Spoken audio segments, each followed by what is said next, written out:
కల్లాకపట మెరుగని గిరిపుత్రుల సంక్షేమం చూడమంటూ ప్రభుత్వం ఆమెకిచ్చిన ఉద్యోగంతో వారి సంక్షేమం సంగతి పక్కన పెట్టేసిన జగజ్యోతి ఆ శాఖకు సంబంధించిన నిర్మాణాలు చేసే కాంట్రాక్టర్ల పాలిట జలగలాగా మారిపోయింది.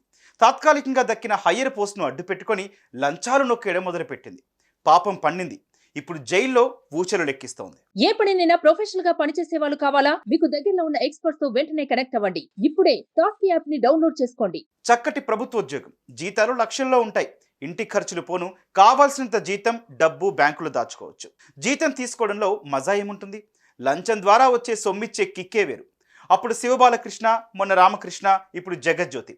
నువ్వు బిల్డింగ్ ఎంత బాగా కట్టావన్నది నాకు అనవసరం, ఎంత నాసిరకంగా కట్టినా కట్టుకో, కాకపోతే బిల్లు ఇవ్వాలంటే మాత్రం నాకు లంచం ఇవ్వాల్సిందే అంటూ ఓ కాంట్రాక్టర్కు ఆమె పెట్టిన ప్రపోజల్ ఆమె పరువును గంగలో కలిపేసింది.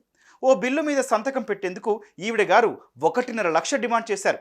కాంట్రాక్టర్ కాళ్ళా వేళ్లా పడితే లక్షకు ఓ 16% డిస్కౌంట్ ఇచ్చి 84,000 తెచ్చివు తమ్ముడు అంటూ బేరం కుదిర్చేసుకుంది. ఈ కకృతి వ్యవహారం గురించి ఏసీబీకి ఉప్పందింది. ట్రాప్ చేశారు, ఆధారాలతోటి పట్టేశారు.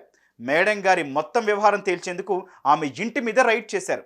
అక్కడ ప్లాట్లు, స్థలాలు, అటు ఇటుగా ఓ 3 కిలోల 700 గ్రాముల నగలు దొరికేశాయి. ఎక్కడిదమ్మా ఈ సొమ్మంతా అంటే అమ్మగారు నీళ్లు నమిలారు. అటు లంచం తీసుకున్నందుకు, ఇటు ఆదాయానికి మించి ఆస్తులున్నందుకు కేసులు నమోదు చేశారు.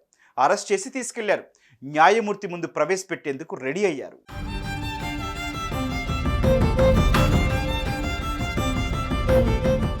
ఆఫీస్లో కూర్చొని ధైర్యంగా లంచం తీసుకునే తెలివితేటలు ఉన్న అమ్మగారు జైలుకి వెళ్లకుండా ఆసుపత్రిలో చేరేస్తే బెయిల్ తీసుకొని ఎంచక్కా ఇంట్లో రెస్ట్ తీసుకోవచ్చు అనుకుందో ఏమో.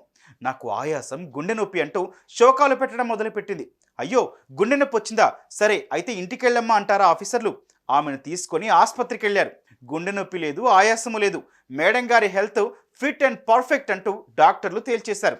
ఆ సర్టిఫికెట్లు పట్టుకొని ఏసీబీ అధికారులు న్యాయమూర్తి ముందుకెళ్లారు.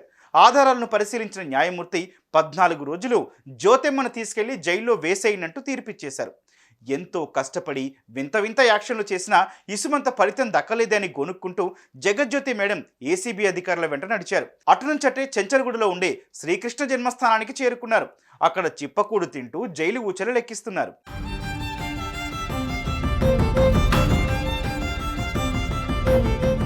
లంచం తీసుకున్నందుకు జైలుకి వెళ్ళిన జగజ్యోతి ఇన్నేళ్లుగా చెమటోడ్చి ఇంకెన్ని లంచాలు బొక్కిందో, ఎన్ని ఆస్తులు కూడబెట్టిందో తెలుసుకునేందుకు పనిలో పడ్డారు ఏసీబీ అధికారులు. అన్నట్లు అమ్మగారికి హైదరాబాద్లోనే కాదండోయ్, 2 తెలుగు రాష్ట్రాల్లో ఆమెకు ఎన్నో ప్రాపర్టీస్ ఉన్నట్లుగా అధికారులకు ఉప్పందింది.